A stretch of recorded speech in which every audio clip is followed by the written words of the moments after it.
Pablo Escobar no fue solo un narcotraficante. Fue una figura política sin título, un salvador para miles y un demonio para otros. Creó escuelas, pero también cementerios, entregó comida y firmó sentencias de muerte. Durante años, fue el hombre más buscado del mundo, pero también fue el más protegido, el más temido y el más querido. En sus ojos no solo había ambición, había una estrategia, una visión y un plan. Uno que no aparece en las series, ni en los libros. Uno que por años fue enterrado, callado, borrado. Hoy vamos a abrir esa caja y a mostrarte los secretos que jamás te contaron. Porque detrás del mito hay algo mucho más oscuro.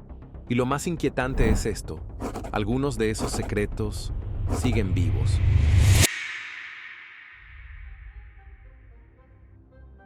Públicamente, Pablo era el enemigo número uno, pero en privado, era útil. En plena Guerra Fría, la CIA solo tenía un objetivo: frenar el comunismo. Y Escobar, sin querer, era su aliado perfecto. Controlaba regiones enteras que ni el gobierno tocaba. Y si eso mantenía alejados a los insurgentes, valía la pena. ¿Hubo intercambio directo? No hay pruebas firmes, pero hay documentos, testimonios y muchas preguntas sin respuesta, como por qué Escobar supo antes que nadie dónde no lo buscarían. Y si fueron capaces de usarlo una vez, ¿cuántos más como Escobar han existido? Tenía hombres en el Congreso, en la policía, en los hospitales y en los periódicos. Su red de espías era más eficiente que la del Estado. Pagaba con dólares o con miedo. Así, cada operativo contra él era saboteado antes de nacer. Cada político que lo criticaba era grabado, vigilado o silenciado. Porque el verdadero poder no está en las armas, está en la información. Y si podía infiltrar al gobierno entero, ¿qué nos hace pensar que de verdad querían atraparlo? ¿Por qué un narcotraficante criaría hipopótamos? No era por vanidad. Era propaganda pura.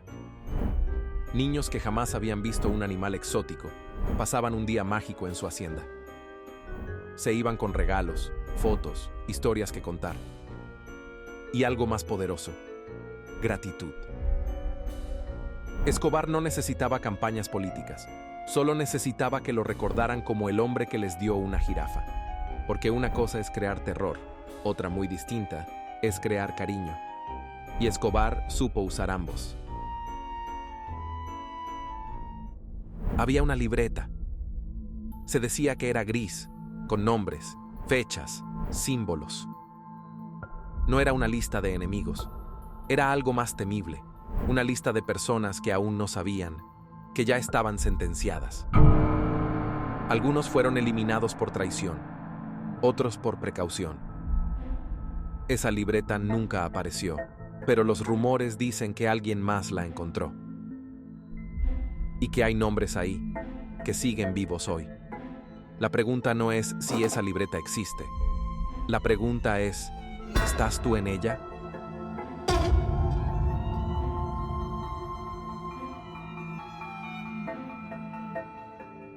No eran soldados, eran niños, de 12, 13, 14 años. Escobar les daba casa, comida y una pistola. Les prometía respeto y venganza contra un mundo que los había olvidado. Los convirtió en sus armas humanas, rápidos, silenciosos, impredecibles. Y cuando uno caía, había 10 más listos para reemplazarlo. Algunos de ellos hoy son adultos, libres, con historias que nadie se atreve a preguntar.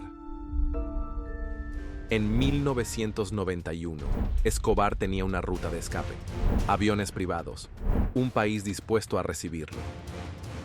Pero no se fue.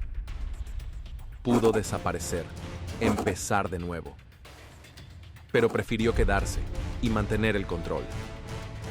Porque para Escobar el poder no era una adicción, era una identidad. Y sin control, no era nadie. Y si tenía la opción de desaparecer y no lo hizo, ¿qué sabía Escobar que nosotros no?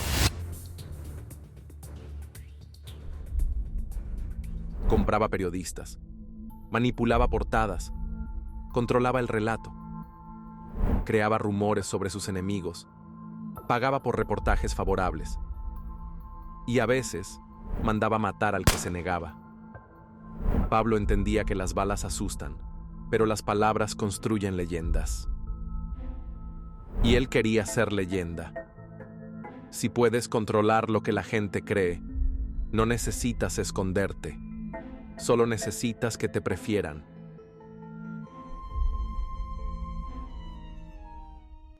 Hermilda Gaviria, su madre, siempre presente, siempre cerca. Nunca se manchó las manos, pero sus consejos marcaron el camino. Era su brújula emocional, su voz interna. Y cuando todo se vino abajo, ella fue la última en soltarlo. Para Hermilda, Pablo no era un criminal, era su niño, perdido en un mundo sin compasión. ¿Por qué tantos temían su silencio más que sus palabras?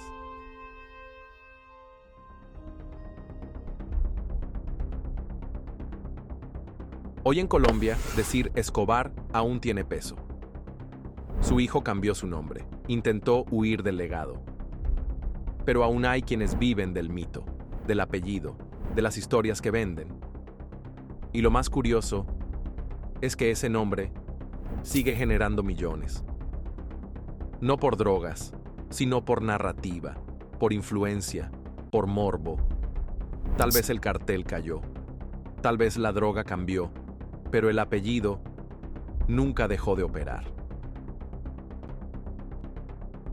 La historia oficial dice que murió en un tejado, acribillado.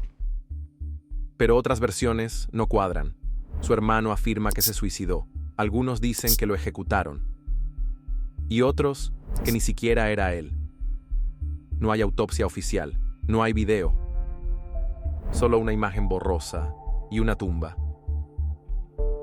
Pero cuando hablamos de Escobar, la verdad siempre tiene otra capa. Escobar fue un maestro de la mentira. ¿Y si engañó al mundo una vez más, al final? Pablo Escobar murió hace décadas, pero sus secretos aún caminan entre nosotros. En las calles de Medellín, en las leyendas que se cuentan en voz baja, y en el poder que aún genera miedo o admiración. Este video no busca limpiar su nombre, ni mancharlo más. Solo mostrar lo que siempre estuvo ahí, pero que nadie quiso contar.